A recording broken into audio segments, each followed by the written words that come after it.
어떤 작품을 처음으로 구입을 하셨습니까? 지금도 가지고 있는데 데미안 허스트라는 영국 작가의 알죠. 네, 예. 하나. 제가 처음에 컬렉팅을 시작을 할 때는 20대 한 중반 정도였어요. 26살? 대학원생 시절에 미술사를 너무 좋아하는데 막 공부를 하다 보니까 예, 고우나 예. 클림트는 제가 살 수 없는 가격이잖아요, 막. 그렇죠. 너무 비싸죠. 근데 이제 어느 날 갤러리에 갔더니 내가 공부한 작가의 판화는 몇백만 원인 거예요. 그런데 그 당시에 이제 제가 대학원생이니까 과외를 해서 모은 돈 통장에 딱 500만 원이 있었는데 요 500만 원 요거 딱 해볼까? 한번 해볼까? 이렇게 해서 이제 갤러리 찾아가서 이제 사본 거죠.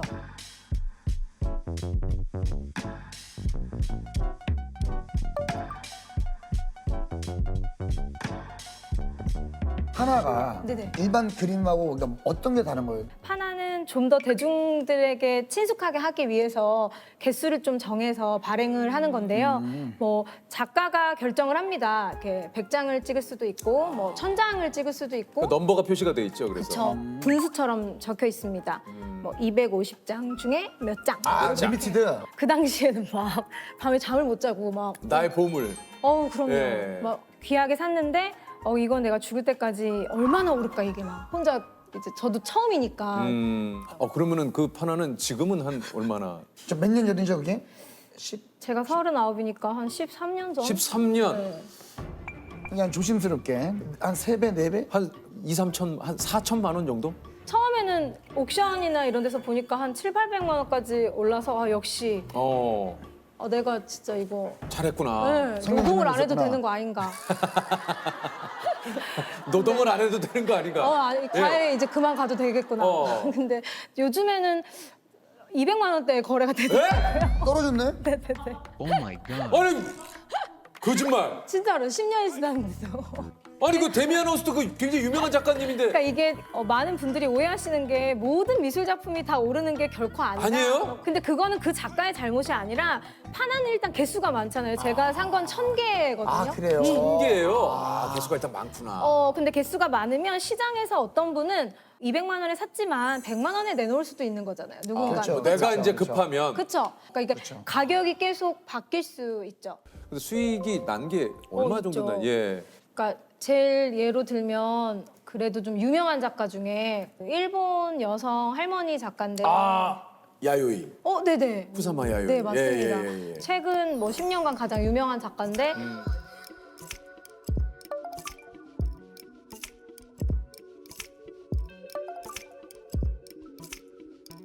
보통 이제 컬렉터가 작품을 팔 때는 언제 파냐면 이제 충분히 봤다. 그리고 나한테 더 이상 이 작품이 큰 의미가 있을까?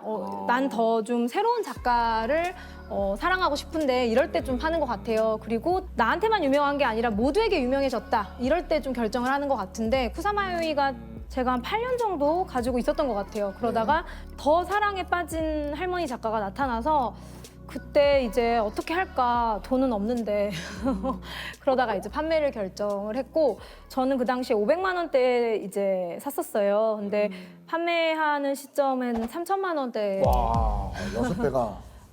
이게 또 똑같이 한 500만 원대에 샀는데 하나는 200만 원이고 그쵸. 하나는 또 3천만 원이고. 네. 야, 이게 편차가 참 이게 참. 그래서 미술 투자라고 하는 것이 그냥 한두 번 해서 내가 큰 돈을 벌어야겠다 뭐 이렇게 하면 상당히 어렵고 당연히 어떤 거는 그 공식대로 흘러가지 않고 또 어떤 거는 또 내 예상보단 훨씬 많이 또 오르기도 하고 예술은 이게 화가가 이렇게 작은 캔버스에 그림을 그리죠. 모든 화가들이 이렇게 캔버스에 그림을 그리는데 세상을 이해하는 창문이래요. 캔버스가. 그러면 수많은 화가들이 거기다 다 그림을 그리잖아요. 그럼 창문이 다 다른 거죠. 그럼 우리가 작품을 볼 때마다 우리는 세상을 이해하는 창문이 많아지는. 그래서 제가 그걸 냉장고에 붙여놨어요. 그래서 항상 냉장고 문을 열 때마다 맞다. 그 세상을 이해하는 창문을 넓혀야지. 그런 마음으로 좀. 네네. 우리 뭐 또 카메라 감독님도 그렇지 않습니까? 그 뷰파인더로 보는 그 세상. 그쵸. 저것도 그쵸? 창문. 그쵸. 관점. 당신의 창문으로는 뭘 보고 있나요? 중요한. 이게 돌리면서 이탈리아 유학을 이제 결심을 하게 네. 되셨어요. 제 아내가 이탈리아를 가자고 먼저 권유를 했어요. 아 먼저 아내분께서. 네. 그리고 저희가 이제 결혼 자금 다 모아가 한 2천만 원 가지고 유학 갔거든요. 근데 가서 로마에 가면은 가이드로 아르바이트를 할 수 있다더라라는 얘기를 듣고 로마로 결정을 한 거죠. 아, 그러니까 내가 가서 이제 일을 할 수 있다. 네네네. 생활비를 예. 그걸로 충당을 하고. 가능하니까. 야 이게 왜냐면 그냥이 아니고요. 내가 또 가서 배워야 되잖아요. 네네. 아 그럼 2천만 원은 사실 조금 약간 그냥 너무 좀 무모했죠. 집을 구해야 되는데 브로커한테 부탁을 해서 페루지아라는 곳에 도착을 했는데 페루지아. 네. 첫날 가자마자 집 문제가 이제 잘못 꼬여가지고 왜요? 그 집을 못 들어가게 됐어요. 응? 급하게 집을 구했는데 이제 약간 그래서 아. 반지하 집을 구해가지고 급하게 들어갔는데 네. 엎친 데 덮친 격으로 한 보름 정도 됐을 때 집에 강도가 들어가서 에? 그 자고 있는 저희 부부 얼굴에다 수면 가스 이렇게 뿌리고 싹 털어갔어요. 아침에 일어났더니 머리가 너무 아프더라고요. 아니 수면 가스를 뿌려요? 네, 그래서 경찰이 왔는데 이태리 말로 Tu sei fortunato, 너 되게 행운이다. 왜냐하면 그나마 가스를 뿌리고 털어갔으니까 네가 살았다. 그래서 얼마를 이게 털어간 겁니까 강도가? 현금으로 600만 원을 바꿔서 이제 이렇게 어디 병에다 담아놨는데 그것도 다 가져가고 결혼 반지, 졸업 반지, 뭐 돈이 될 만한 건 다 털어. 그럼 어떻게 해요? 유학생을 어떻게 합니까 이제? 어차피 우리는 페루지아를 마치고 로마로 갈 생각이었으니까 로마에 막 수소문을 했죠. 얼굴도 본 적이 없는 동문 선배님한테 막 부탁을 하고 교회에 부탁을 하고 해서 남의 집에 얹혀 살고 이렇게 살면서 지냈죠. 아니 근데 그 정도 되면은 우리 그 아내분도 그렇고 이제 돌아가자. 아니 이렇게- 오히려 제가 먼저 돌아가자 근데 제 아내가 안 된다 이렇게 왔는데 절대 그럴 수 없다. 야, 그래서 대단하시네요. 학교도 좀 다니시고 하셔야 되는데. 근데 그때 맞물려서 산타체칠리아 국립음악원 조수미 예, 선생님이 그 5년 과정을 2년 만에 졸업. 맞아요. 그 학교 시험을 봤는데 또 시험이 됐어요. 와. 한 번에 돼서 들어갔고. 보니까 학교도 그 실기 차석이라고 이게 네. 차석으로 들어가셨어요. 저희 담당 교수님이 알려주셨는데 네가 세컨도로 들어왔다고 두 번째로 그래서 들어갔는데 산타 치칠리아가 산타 고등학교라는 별명이 있을 정도로 공부를 엄청 많이 시킵니다. 아 그런다고 그러시더라고요. 조수민 선생님도. 그러니까 그 월요일부터 얘기했어요. 금요일까지 수업이 꽉 차 있고 심지어 레슨이 토요일이에요. 아무것도 못 하겠는 거예요. 제 아내는 손재주가 좋으니까 미용 기술을 배워가지고 가서 유학생들 머리 해주는 아르바이트를 했거든요. 집세를 조금씩 내야 되니까 그 이제 돈을 벌겠다고 막 파마를 땡겨 하다가 파마약에 중독돼서 넘어가가지고 응급실 가서 제가 살려냈습니다. 파마약에 중독돼서 쓰러지셨어요. 뒤로 쓰러졌어요 아내가. 그래서 이대로 안 되겠다 해서 학교를 이제 내려놓고 그러면 근데 그 학교를 그러면 다 학업을 마치지 못하신 거예요? 그러니까 한 달 만에 자퇴를 했죠. 아우. 자퇴를 한 달 만에요? 네. 도저히 다닐 상황이 아니라서 아니 그 이탈리아를 그것 때문에 간 건데. 그렇죠. 그래서 일단은 살아야 되니까 가이드 일을 배워서 일을 시작을 했고 학교는 한 달 만에 그만뒀습니다.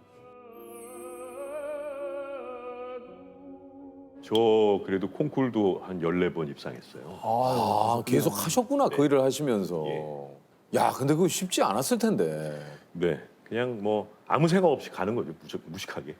일 끝나고 막 운전해서 가서 노래하고 호텔비 없어갖고 그냥 싼 수도원 한 10,000원 정도 되는 수도원 야. 공동 화장실 쓰는 수도원 가서 자고 막 제가 어느 콩쿨 나갔는데 이제 너무 돈이 없는 거예요. 그 식당 가서 밥을 사 먹을 돈은 없고 슈퍼에 갔는데 토마토 사가지고 이제 그거 먹고 오렌지 조금 먹고 이제 버텼죠. 물도 이제 폰타나라고 해서 길거리에 식수가 나와요. 예, 여름에 일사병으로 쓰러지지 말라고. 그러면 사고 먹었던 그 물통을 받았다가 또 먹고 그렇게 버텼던 적이 있습니다. 콩쿨은 탈출구였어요. 왜냐하면 콩쿨이라도 안 하면 제 정체성이 다 사라질 것 같다는 느낌. 그래도 무너지지 않고 얼만큼 와 있는가 시험해보고 싶었던 곳이었어요. 콩쿨은. 너무 행복하죠. 눈물 날 정도로 행복하죠. 그냥 반주가 딱 나서 내가 첫 가사가 탁 튀어나온 순간에 그냥 너무 행복하죠. 세상을 다 얻은 것 같이.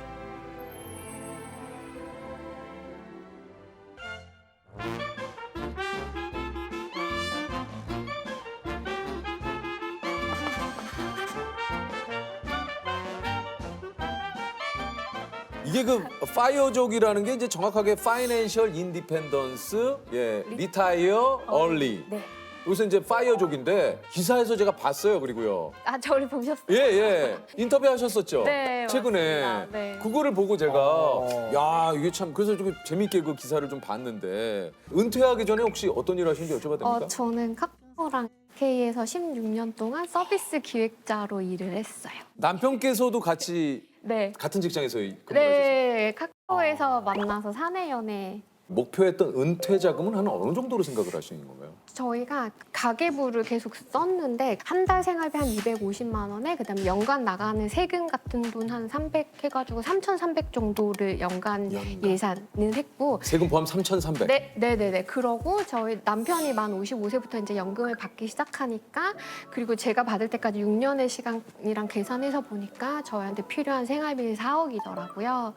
그리고 이제 여행을 꿈꾸면서 은퇴를 했으니까 여행 다닐 비용은 대략 1억 정도로 계산해서 5억을 목표로 그 준비를 했습니다. 그러니까 우리가 연금이 들어오기 전까지 55까지 네. 필요한 금액은 네. 5억이다. 네. 이 연금은 따로 이렇게 준비를 하셨다고 얘기를 하셨는데 네. 5년, 10년, 15년 선택해서 이제 나눠서 받을 수 있는데 저희는 국민연금 받을 때까지 이제 10년간 나눠서 받을 계획이에요. 개인연금이랑 퇴직연금을 그렇게 10년간 나눠 받으면 둘이 합쳐서 이제 그럭저럭 생활 비용이 되고 국민연금 받을 때도 둘이 합치면 어느 정도 되긴 하는데 이제 그 시기가 되면 몸도 좀 아플 거고 조금 더 돈이 필요하지 않을까 해서 지금 저희가 이제 그 은퇴할 때 자금 준비한 것 중에 이제 매매해서 지금 살고 있는 이 집을 팔고 그 차익으로 살려고 준비를 했거든요.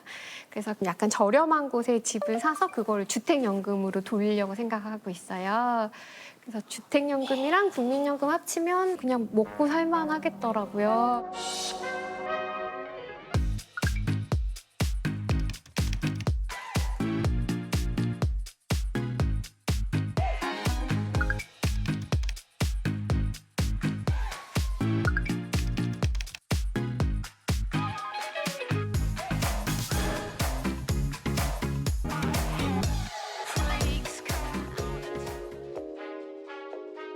그러니까 여유 있진 않은데 굶어 죽진 않을 것 같았어요. 그러니까 조금 이제 절약을 하면 네. 여유 있진 않지만 굶어 죽진 않겠다. 네. 야, 이거야말로 정말 파이어족이 이 되기 위해서 계획을 네. 정말 철저하게 세우셨네요. 사실 여기 나와서 너무 무서웠거든요. 뭐가 무서우셨어요? 이게 막 일은 은퇴를 하는 사람에 대해서 좋지 않은 시선으로 보는 분들도 굉장히 많이 있기 때문에 사실 회사 다니면서는 이렇게 욕을 먹어본 적이 없는데 두려웠어요. 무슨 욕을 먹으세요? 다현 씨를 왜 욕을? 그냥 뭐 젊은 나이에 이제 뭐 충실하게 일을 해서 뭔가 나라에 보탬이 돼야지 뭐 그런 거부터 시작해서 그냥 저에 대해서 잘 모르시는 분이 그냥 약간 편견으로 그렇죠. 이제 얘기를 하시는 경우가 되게 맞아요, 많이 맞아요. 있어서 근데 걱정도 너무 많이 되는데 결심을 한 가장 큰 이유는 예능 기사에는 댓글이 안 달리니까.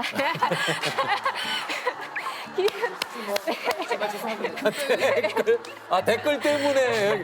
그 얘기 갑자기 생각났는데 제일 많이 댓글 달린 게 막 국가에 대한 의무를 다하지 않는다고 했는데 저 막 세금 보험 지금도 열심히 내고 있습니다. 막 그렇죠. 세금 예. 다 내고 있고 국민연금도 계속 납부하고 있는데 예. 사람들이 저 같은 사람은 국민연금 주면 안 된다고 댓글이 그렇게 근데 많이 보통 이제 그런 걸 쓰는 사람이 국가에 대한 의무를 안 하는 사람들이 꽤 많아요. 걱정하지 마십니다.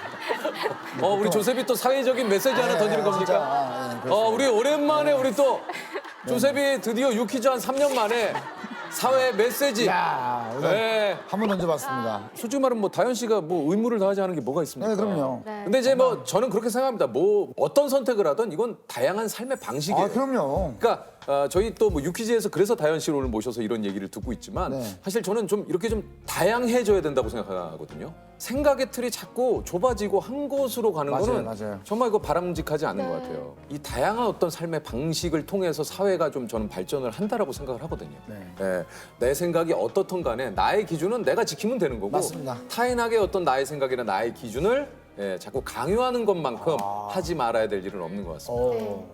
그래서 네. 오늘 다현 씨가 나와서 이 얘기를 들으니까 넌 너무너무 좋은 저도요. 느낌인 거예요. 감사합니다. 영원한 보디빌더 한동규로 할까요? 이게 뭐 지금도 이렇게 아유, 이게 참. 아직 꾸준히 하고 있습니다. 제가 좀 소개를 드리겠습니다.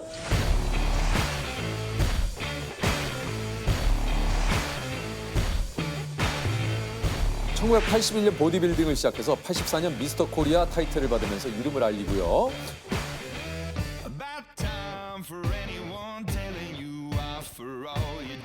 이후에 93년, 96년, 98년 세계 보디빌딩 선수권대회 라이트급 3차례 우승. 나라에서 가장 또 뛰어난 선수가 되겠습니다.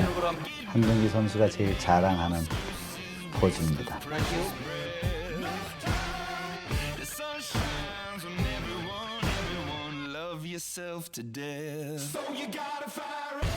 2002년 부산 아시안게임 보디빌딩 라이트급 금메달리스트로 한국 보디빌딩의 역사를 쓰신 분입니다.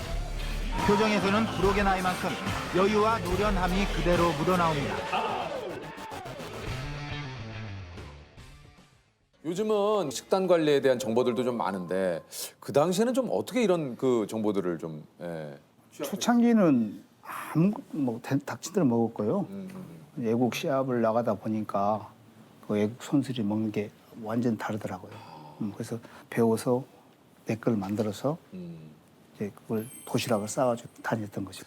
근데 식단 관리를 지금 거의 한 40여 년을 지금도 하고 있어. 이제 선수 시절 같지는 않지만은 네. 사과나 계란 5개 먹고. 사과를 5개 드세요? 아니 계란. 달걀. 저는 사과 5개를 이렇게 부셔가지고 집을 내서 드시는 거예요. 즙을 내서 막. 그런 심어놓고요. 예. 그다음에 치즈 2장, 2장 드시고. 고구마 하나. 예. 딱 끝이에요. 그리고 그게 아침 식사 끝이에요. 예, 그것도 많죠. 대회를 한 달 남겨놓고는 그 닭가슴살량이 한 2개 정도, 2개 반 정도로까지 줄어 있어요. 야채, 오이 같은 거, 방울토마토 같은 것도 수분이 많기 때문에 또 줄여가요. 그때는 수분은 거의 먹지를 않아요. 그래서 음식은 먹고 난 다음에 그냥 여기서 헹구는 정도로 한 달을 남겨놓고 이렇게 줄어 있어요. 그걸 계속 몇 개월 먹다 보면은 굉장히 힘든 순간이 와요. 모래 씹는 그런 느낌이 있잖아요. 그래서 막 냄새조차 맡기도 싫고 그런 기분이 들 때가 있어요. 근데 지금은 이제 일반식도 좀 일반식 먹는데 먹지 말아야 할 음식, 뭐 라면, 뭐 부침개 같은 거, 햄버거 같은 거, 음료수 같은 거, 특히 삼겹살 네, 이런 거.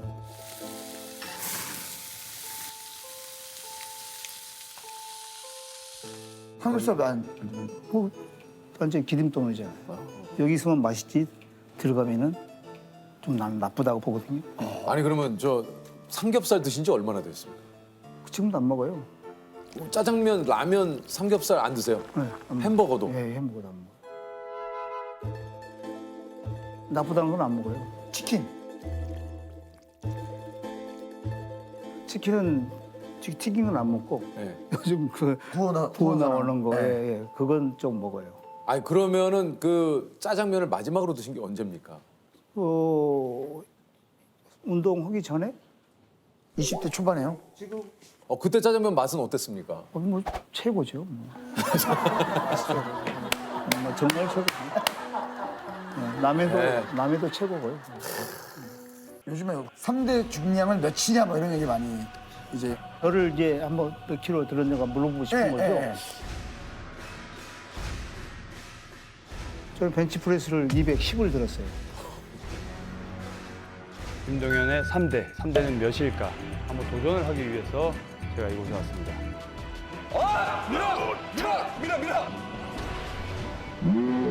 오케이! 알자!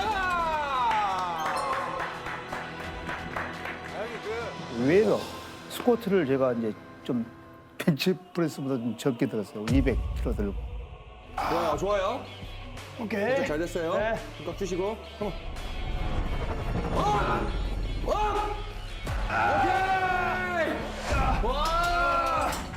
데드리프트 컨디션 좋으면 250에서 280. 오케이, 이 상태에서 상체 힘을. 좋아요, 지금 좋아!